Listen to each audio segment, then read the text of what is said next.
nauna sa akin, hindi kagad binasa yung ballot niya, nilabas ng machine yung ballot, tapos inulit pa nila the second time. At yung sa akin, medyo mabagal lang siya. Yun lang naman. Oh, sorry ko, tatanong lang ka. Si Kungkulong at saka si Mayor Masibag, were they able to vote on siya?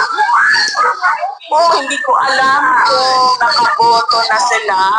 Kasi hindi ko alam kung saan ang school na voting precinct ni Mayor Masibag. Pero si Congressman Pulong Duterte, ang kanyang voting precinct ay sa Catalunan Grande. Okay. Ma'am, as a lawyer, paano ko ito? If you are wins again as mayor, how will it go po, ma'am, na nandun ako sa The Hague? Yun ay pinag-uusapan namin ng kanyang ICC lawyer at ng kanyang Philippine lawyer kung paano siya maka-oath as a winner ng mayoral contest dito sa Davao City. So pinag-uusapan namin yun actually nung isang araw. Merong 3 options. Paano siya maka-oath para siya maka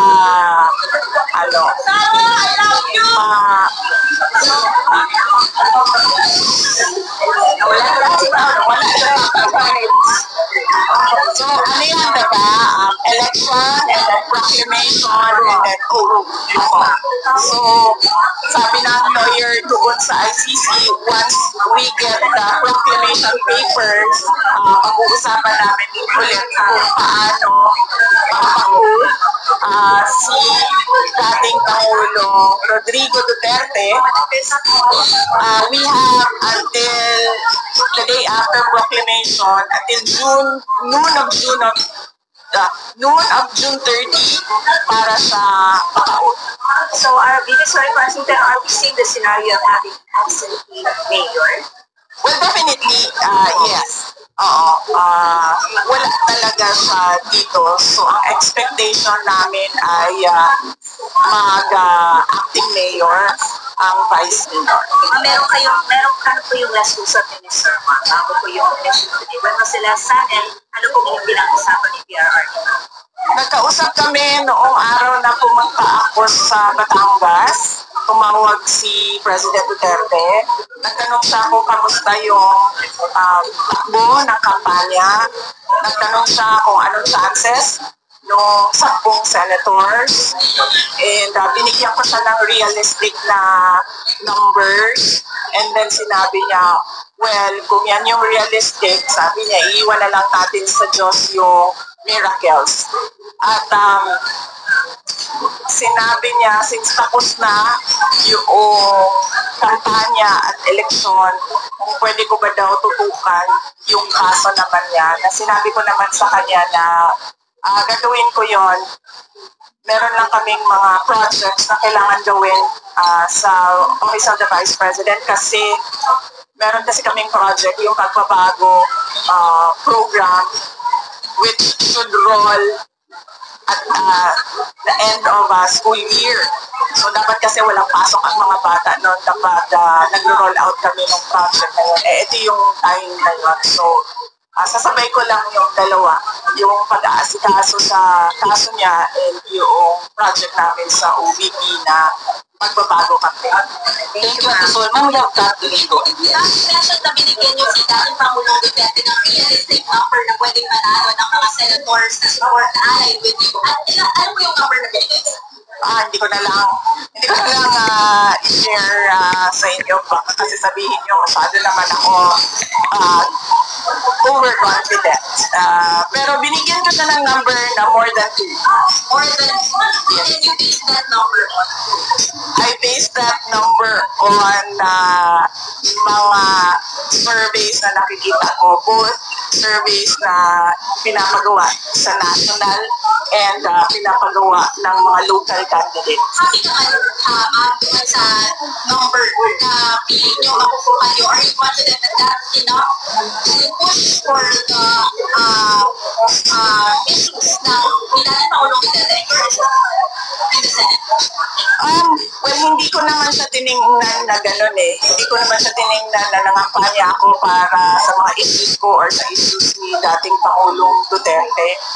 Dahil ang issue ko lang naman ay ang impeachment. So sinasabi ko na nga na yung impeachment naman, kahit anong mangyari dyan, guilty or acquittal, handa na ako sa kung anong mangyayari. Tiningnan ko siya as one group of individuals, hopefully soon to be senators, who can continue to push for yung sinasabi nating tunay na pagbabago na nasimulan ni Pangulong Duterte. Na yun din yung platform noong 2022 but apparently hindi natin nakikita ngayon. So we want to push for that unity and continuity. Last from my end, nagkaroon po kayo ng Mother's Day dinner last night with your family. Did you know some salient points in discussions tungkol sa perhaps national issue or other issues na kinaharap ng pamilya during that meeting yesterday? Oo. Wala kaming diniscuss na national issues. Nakita kami ni Congressman Pulong Duterte pero short time lang siya nandoon sa bahay ng mama ko dahil may celebration silang pamilya, sarili nila with his wife. So nagkausap lang kami, in-endorse lang niya sa akin kung ano yung nangyari sa The Hague nung nagdoon siya. At sinabi din niya na in-endorse na rin niya sa uncle namin na pupunta doon ngayon para siya na naman yung binisita kay dating Pangulong Duterte kung ano yung mga nagbago na mga sistema since noong nandoon ako last time. Yun lang ang napag-usapan namin, ang detention lang ni dating Pangulong Duterte. At hindi kami nakita ni Mayor Baste Duterte dahil umuwi ako maaga dahil sobrang init ng panahon kahapon ay hindi ko na kaya yung nagpahinga na ako, sobrang init. Mamaya pa ito ni Karen Jimeno, Billionaire. Kanya Karen. Sabihin po natin ni Congressman Duterte na former President former Senator Pino Plaza and Yes. so there's something sinama mga possibility ng mga senators na non-medicine na maanulan sa kanya kahit na it's like iba po endorse sila Senator Amy Marcos at saka hindi ko nabanggit. Hindi ko binanggit sa kanya yung extra na dalawang senators na kinakampanya ko. At ang pagkakaintindi ko, ang ginawa ng PDP is dalawa yung slate nila na full 12. Yung isang slate is with Gringo Nasan and Ariel Quirobin. Tapos yung isang slate naman is Camille Villar and Amy Marcos. But I understand kagabi na desisyon na ang PDP na ang dadalhin nila as guest candidates is Amy Marcos and Camille Villar. I don't know kung medyo too late na siya, but hopefully matanggap pa rin ng mga kababayan natin ang balita ngayon at buboto sila with two additional guest candidates, Marcos and Villar. Maya Padilla, Edge Napa. Good morning, VP. After this election, I'm just curious if you have plans to, meron na kamay nakaplano ng mga PPs na pag-election or nakaplano na ang PPs after this election? After this election, oo, yung kailangan kasi namin talaga i-roll out yung pagbabago campaign. Ito yung advocacy namin sa education ng mga bata at yung 1 million trees namin na kailangan namin matanim by end of our term ngayong 2028. But yes, hindi ko lang alam kung habulon kasi makakahabol yung procurement namin for this time. Pero yun yung plano. The plan is roll out the pagbabago campaign since ang target nun is walang pasok ang mga bata kapag kami nakakampanya noong edukasyon. Pangalawa is the pasasalamat program ng Office of the Vice President. Yearly na pasasalamat namin yon. It happens in June. And then the other one is our LGBTQ celebration. Sa June din nangyayari yon. At yung pang-apat is yung Independence Day celebration with Filipino community in another country. Pinag-uusapan pa kasi namin ngayon kung paano gagawin yun. So June 12 yun at sa ibang bansa yun. At yung isa pa pala is yung May 31 na binubuo namin na gathering sa The Hague. Ito yung ICC Send Him Home na rally namin sa May 31. Yes, oo. Kasi nandun na rin ako kasi pinramis ko sa mga magulang ko na mag-birthday ako na nandyan silang dalawa. So pupunta kami ng mother ko para mag-celebrate with former President Duterte. And then pagkatapos namin pumasok doon sa loob, I can do a gathering, a discussion, a forum with mga kababayan nating OFW doon sa The Hague. So yun. So that's 1, 2, 3, 4, 5 more. Yes. Okay, thank you. Impeachment, iniiwan ko na yan sa mga abogado.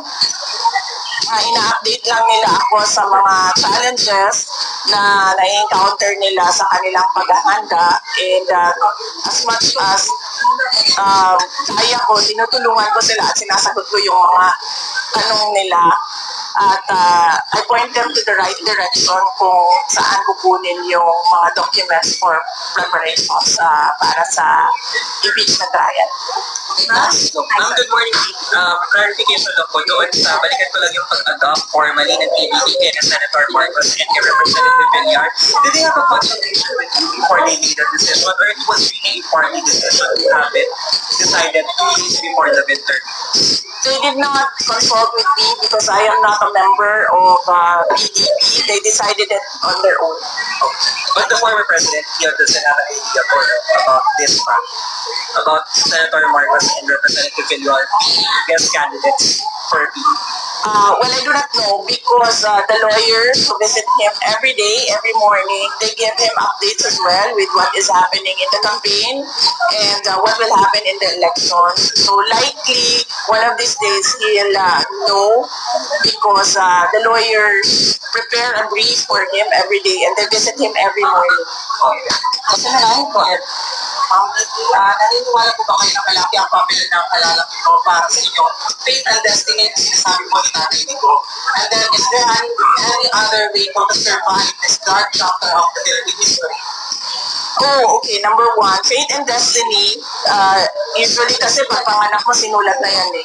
So, kahit ano ilag mo or iwas mo or kahit ano pang gawin mong iyak at lahat na mangyayari kasi talaga ang mangyayari sa buhay mo. Hindi mo ma-prevent yan. Malilihis ka lang siguro ng daan pero babalik ka rin doon where your fate and destiny line is. So, might as well for your peace, tanggapin mo na lang kung ano yung mangyayari. Dark chapter sa history na bayan natin, I really do hope so. We did our best in campaigning for new individuals in the Senate, and I hope that we made the messaging clear for our kababayans to understand why they should vote straight for the PDP laban senators. Are you referring for 1 million or so? Ano ang inyong reaksyon patungkol dito?